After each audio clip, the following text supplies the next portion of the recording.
Actually, daripada awal aku belajar gunting rambut sampailah ke hari ni, bentuk muka tu aku tak pernah guna. Langsung tak pernah pakai. Sejujurnya lah, sorry lah kepada klien-klien yang sebelum ni ada aku tipu ke. Kat bawah ni aku pernah tengok budak sekolah pergi photostat kat bawah pakai BMW bro. Orang kata nak tengok siapa kuat. Tak lah, dia bully tu more nak straight kan kau.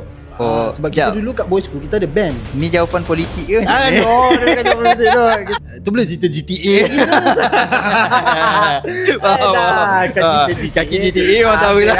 GTA dah tak. Mati-mati dah kepala aku cakap ni budak giat tak boleh. Bukan, ni mesti budak Walter Barbershop.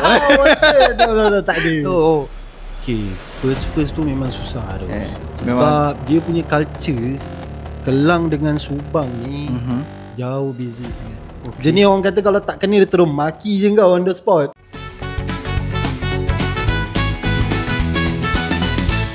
Guys, korang nak cari tempat untuk iklankan perniagaan anda? Jom kita collab.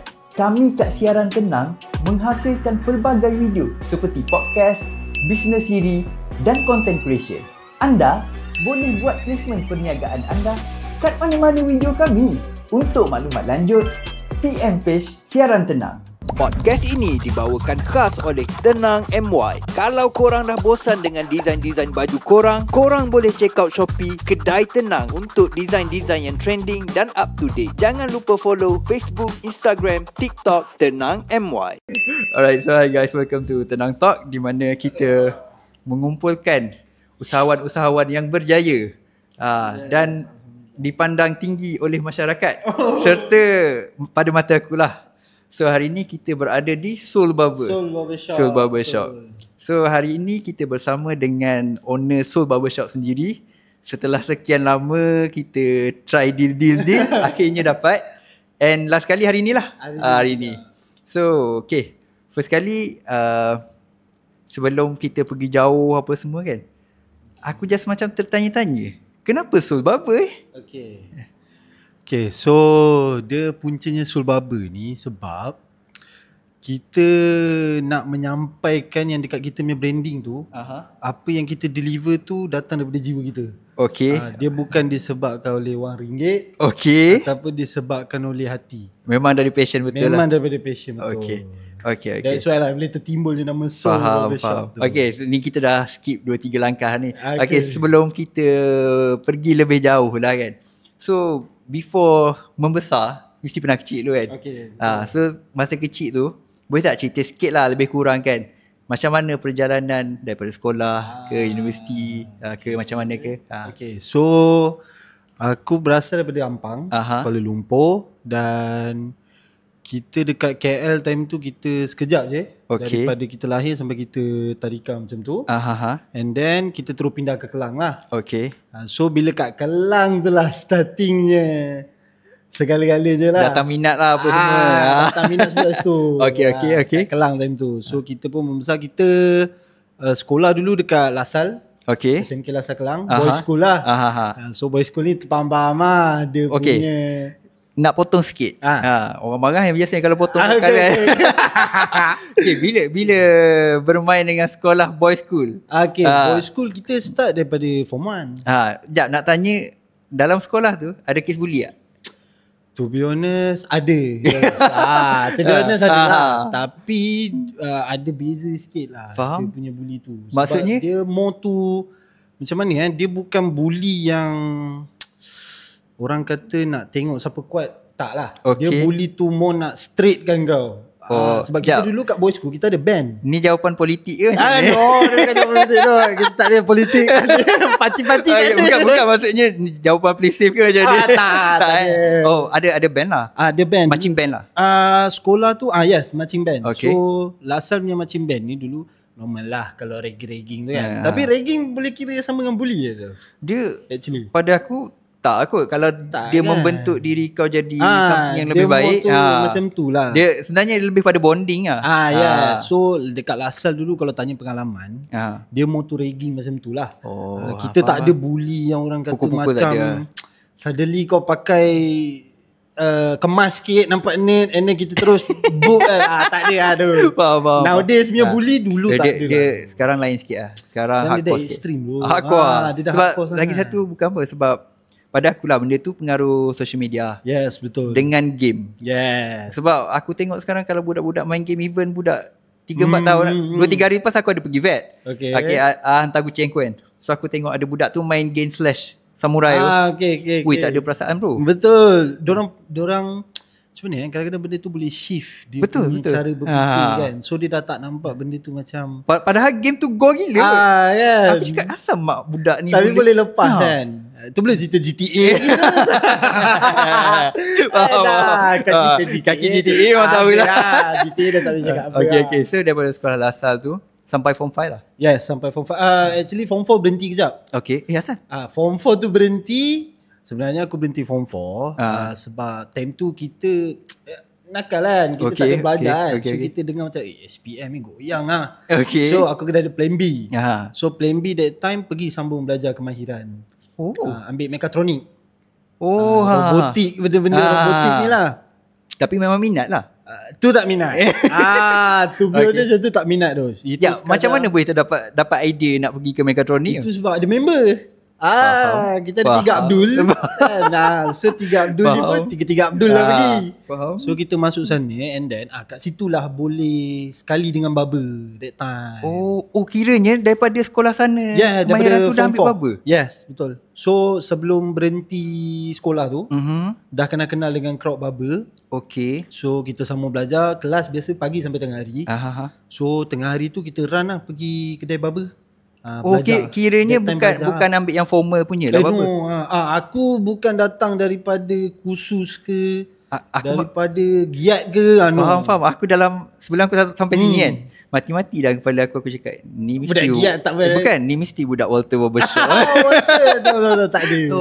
Kira sebab memang time aku start Walter semua aku rasa time belum tu lagi kan. sama ada belum ada atau belum famous lagi time tu. Okay, faham.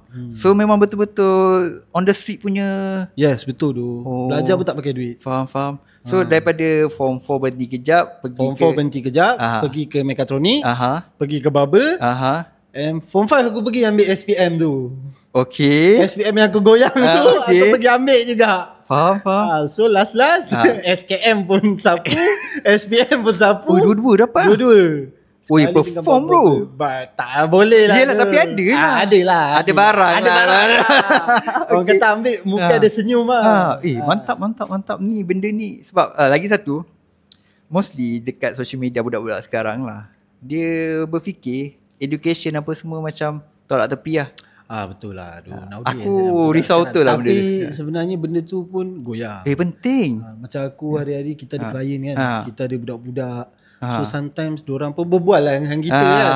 So dia rasa bebas. So dia cakap lah apa dia nak cakap kan. And then dia cakap lah macam, bang nak kerja terus lah tak nak belajar kan. Tapi kita dah tahu. Ya. Kita dah ulang dah langgar dinding lah. Dah langgar dinding lah. So kita nasihat lah kan. Ya. Dia cakap belajar. Bosan kalau kau boleh belajar dan pada aku belajar. Ya. Sebab mak ayah dulu tak sesusah mak ayah sekarang. Betul. Pada aku. Sebab mostly mak ayah sekarang orang kata income dia lebih stable lah. Betul. Tambah dengan belajar dulu pun pandai sikit ke apa ke. Budak-budak sekarang senang. Betul. Pergi sekolah pakai beg.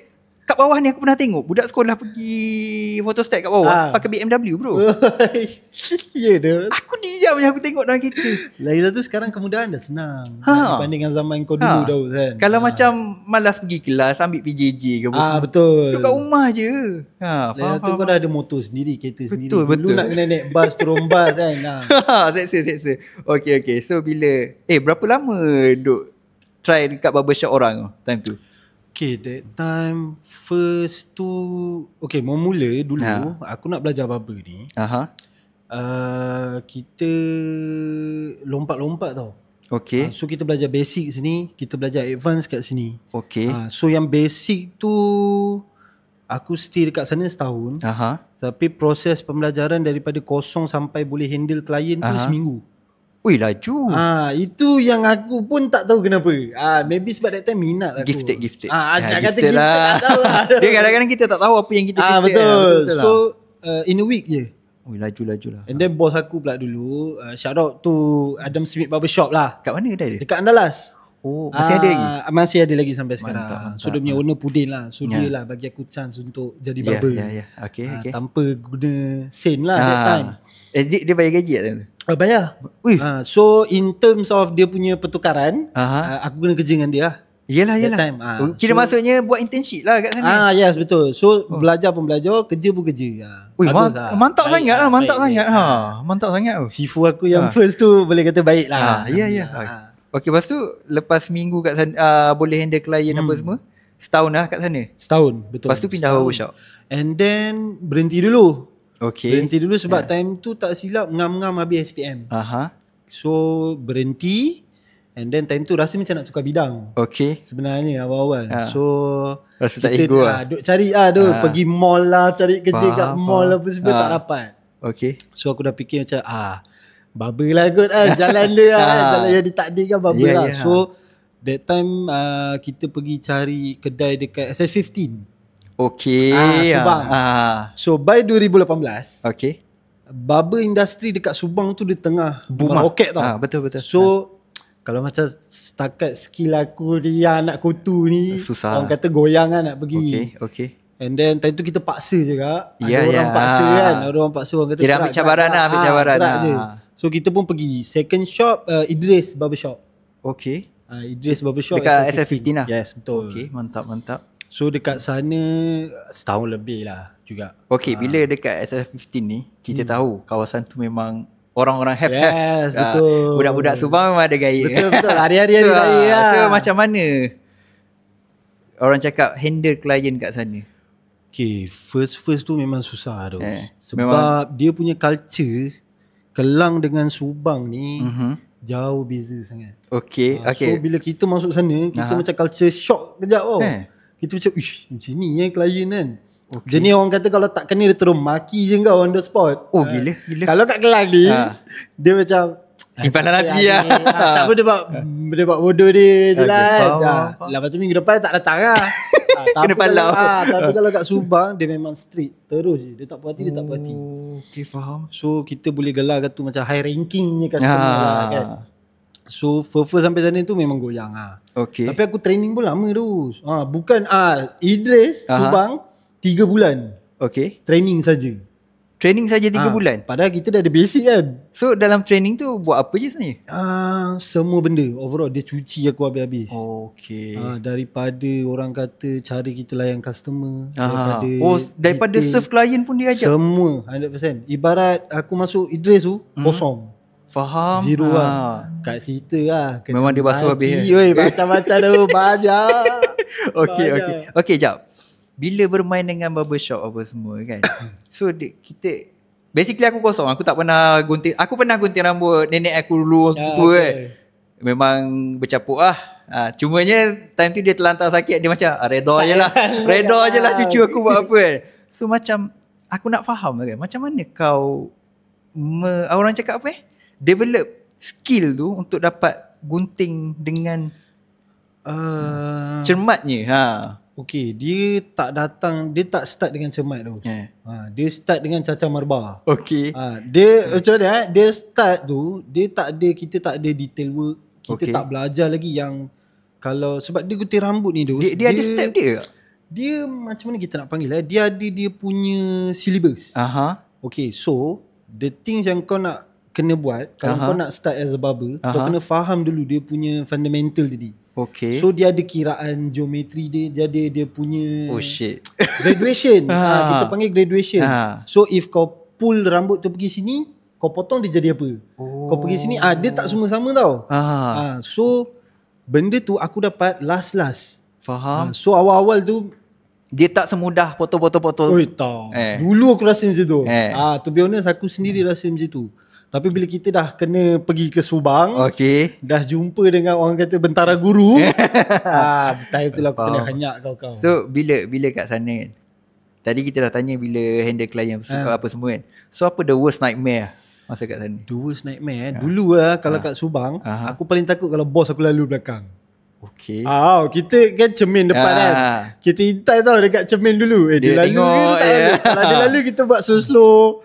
Itu paling takut sebab bos aku dia seorang yang perfectionist. Boleh kata macam tu lah. Tapi memang betul pun dalam bidang bubble memang perlu kena. Tapi dulu kita tak tahu. So kita jadi angin lah kan. Apa ada dia kan. Okay. So selepas dekat kedai dekat Subang, pindah ke mana? Subang pindah ke Kelang balik. Ke Andalas. Ke kedai lain lah. Tu kedai sendiri ke? Tak, tu kerja orang juga. So memang lepas daripada Subang ke Andalas, fokus buat bubble lah. Fokus buat bubble juga. Kat sana berapa lama?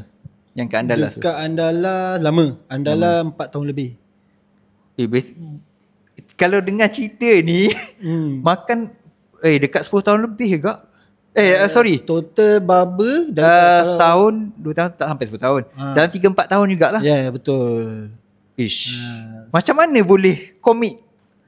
Sebab dia passion lah dia bubble ni kadang kita tak gunting rambut 3 hari pun kita dah gigil tau. Betul tau. Dah macam kau dah rasa macam aku nak potong rambut ni. So dia ada benda tu lah rasanya. Itu yang buatkan boleh stay sampai ke 8 tahun macam tu. Dia ada satu addiction lah. Betul. Dia addicted tau benda ni. And then benda tu sebab kita start dengan tak cermat. So bila on the way perjalanan kita tu baru kita belajar sikit-sikit. So benda tu jadi lagi shock lah. Kau jadi lagi nak tahu. Kira nak explore lagi lah. Betul. So memang masa buat internship lah kita panggil kan, dengan bubble-bubble yang ada ni, memang full time ke part time je time tu? Yang part time dekat starting je. Dekat Andalas tu lah. So time yang tu sulam dengan kerja lain lah? Tu sulam dengan belajar. Tu sulam dengan belajar. Lepas tu Subang start daripada Subang terus full lah? Yes, full sampai lah sekarang.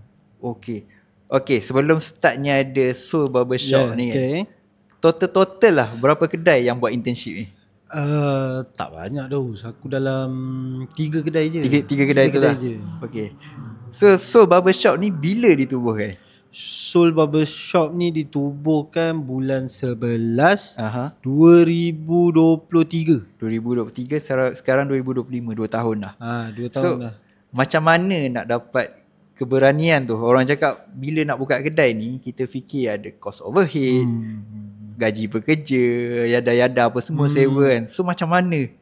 Nekat gila nak buka Sebab time tu kita ada isu dengan bos lama lah kan. Kita ada isu sikit. So kita jadi macam okay lah, aku nak berhenti lah. Tapi that time kita plan untuk gerak atas lagi. Maksudnya kita plan time tu nak gerak KL ke, bukan Bangsa ke, bukan. Tak terfikir nak buka kedai. And then tiba-tiba rezeki lah kot kan. So member call. Member dulu dia dah buka barbershop kat sini. So member call and then member cakap lah, Lip, why not kau take over je kedai aku? So kita pun cakap lah take over. Dia kata take over. Reason dia nak sebab tak ada manpower. Salah satu masalah barbershop betul lah. Ni antara benda yang kita lakukan tukang menggunting dia tu masalah. So member time tu dia nak kena hadap benda tu. So tapi that time pun dia buka vape shop juga. So sini dulu barbershop, vape shop. Yang kat sini lah? Yes, betul, kedai atas ni. Faham. So time tu vape boleh jalan lagi. And that's why member kata, Lip, kau take over. So benda ni jadi pun kita boleh cakap Daus, untuk aku macam rezeki lah. Rezeki terpijak. Datang sekaligus. Dia datang macam tu je. Dia datang je. Member tu lah, terima kasih lah kat member tu yang bagi kita chance. So dia pun dah tak ada dah. Dia pun dah shut down kedai vape apa semua. And then tinggal kita. So dulu sini bagi dua. Yes, betul. Dulu sini barber, sana vape. So direct ni semua memang penuh vape punya item lah. So dia memang close down terus lah. Close down terus. Kesian lah. Faham. Okay, so bila dah kat sini kan, jap. So barber dia ada logo dia kan? Okay, betul. Okay, logo tu memang saja buat logo ke ada maksud di sebalik logo? Logo sebenarnya saja je. Logo memang tak tak ada, dia tak ada masuk tersirat tak ada. Okay. Tersurat tak ada. Dia situ je. Okay, faham. Okay. Dah bila dah start buat barber sendiri kan? So sekarang ni running 2 orang lah? Yes, betul, 2 orang berdua. Memang future plan ada nak tambah ke? Ada. Future plan kita paling besar pun kita nak turun bawah lah. Ground floor lah. Turun kedai bawah lah. Tapi itulah, untuk turun kedai bawah ni dia punya gameplay pun lain lah. Lagi gasak. So kita kena susun lah plan-plan. Okay. So bila dah start kat sini kan, so antara benda yang orang cakap crucial lah bila kita running sesuatu bisnes kan. Fokus macam mana nak tarik klien tu? Okay, kalau about klien, actually, okay, kalau dah perasan, sebelah bawah ni ada sekolah. Okay. Okay, betul, ada sekolah. So, waktu kita buka kedai ni, kita ada bincang lah target audience kita kan. Tapi, yang kita target tu sebenarnya tak datang. Okay, faham. Budak sekolah yang kita target tu tak datang pun. Faham. Yang datangnya daripada macam-macam tempat tu. Ada yang daripada Puncak Alam. So macam mana diorang boleh tahu kewujudan ni? Bila kita tanya kebanyakan ni semua cakap dengan kita Google lah. Google Map saja. Sebab kita marketing TikTok, Instagram kita kurang tak push sikit. lah, tak push lah. sangat. So kebanyakan diorang datang dari situ lah. And then mulut ke mulut lah. Itu yang paling mahal. Itu je lah yang paling mahal lah. Okay. So bila start kat sini kan, barbershop ni kan, ada tak macam klien-klien yang fussy ke apa ke? Ada, confirm. Itu biasalah kan. Confirm, ada. Okay. Kebanyakan orang buat bisnes kan, dia mesti akan menghadapi benda ni. Satu benda ni orang cakap memang kalau kena memang agak sakit hati lah. Rejection. Sini pun ada juga. Ada those. And things happen bila harga. Faham. Yang ni pun kita akan kupas nanti. Itu dia. So rejection macam itulah. Kalau daripada servis pun ada juga. Dia benda ni pada aku dia nak elak memang. Dia subjektif lah. Sebab bidang servis ni nak ikutkan hati orang ni susah. Betul. Kau nak ikut tekak dia susah. Faham. Betul. Cumanya kalau kita boleh buatnya, kita dengar feedback je lah. Dan kita betul. cuba improve lah. Kita tak boleh gambar keras tak. Kita boleh keras tak. Faham. Kadang kita nak ikut apa yang dia nak pun tak boleh. Sebab kita tahu kan benda ni boleh ke tak boleh. Tapi dia customer biasalah kan. Dia always nak yang dia nak. So barber ni kena pandai-pandai sikit Ajinomoto. Faham. Okay, so aku perasan bila kita pergi barbershop untuk sekarang lah, dia potong rambut kan, spacing je. Fit tepi hingga atas ni. Adakah semua barbershop akan menggunakan konsep yang sama? Tak. Ataupun dia akan ikut shape muka?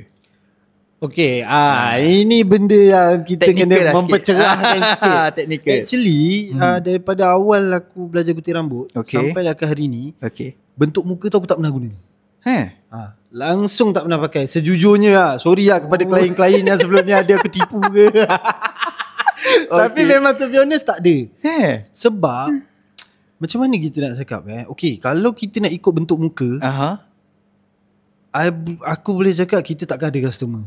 Faham. Sebab belum tentu customer tu akan suka apa yang sesuai dengan bentuk muka dia. Sebab diorang selalu akan datang dengan kita. Diorang dah buat diorang dah bawa different lah. Contoh diorang minta kita ambil contoh spike. Kalau kita cakap dengan dia tak sesuai, belum tentu dia boleh terima. Masam muka pun. Masam muka betul lah kan. Mamat kata aku tak handsome betul tak? Faham. Kita boleh ubah rambut, kita tak boleh ubah muka. Betul. Ini barbershop. So kita akan sentiasa orang kata advice ke klien lah. Kita akan bagi tahu dia yang kita tak tolak apa yang dia nak. Tapi kita pun tak ikut sangat. Improvise kita lah. Gadget-gadget sendiri je. Faham. So kalau contoh lah kan, orang cakap spacing kan. So memang akan ada, memang barbershop sebenarnya memang ada pattern lain lah. Ada banyak. Sebab dia barbershop ni beza dia dengan salon. Yang kita tahu secara senang salon perempuan lah. Barbershop lelaki. Tapi nowadays ada barber-barber ni yang diorang dah diajar untuk ada basic salon. Faham. Yang cuci rambut apa semua tu. Cuci rambut, layer, dye apa semua. Dye, chemical ni semua. Kalau kiranya sepatutnya barbershop tak ada benda tu. Barbershop tak ada. Just memang gunting dengan shave je lah. Kalau ikut sejarah barbershop daripada awal lagi, zaman Mesir kuno dulu. Barber ni dia dua benda je. Tukar gunting rambut dengan dukun. Dulu kalau kita go way back to starting history dia. Bila dah balik bila dah dekat ke zaman moden sikit, barber ni kita boleh panggil dia doktor bedah kecil. Faham. Diorang buat minor surgery dekat barbershop tu. Serius So that's why kalau kau tak tahu, sebab tu kau boleh nampak lampu tu ada 3 color.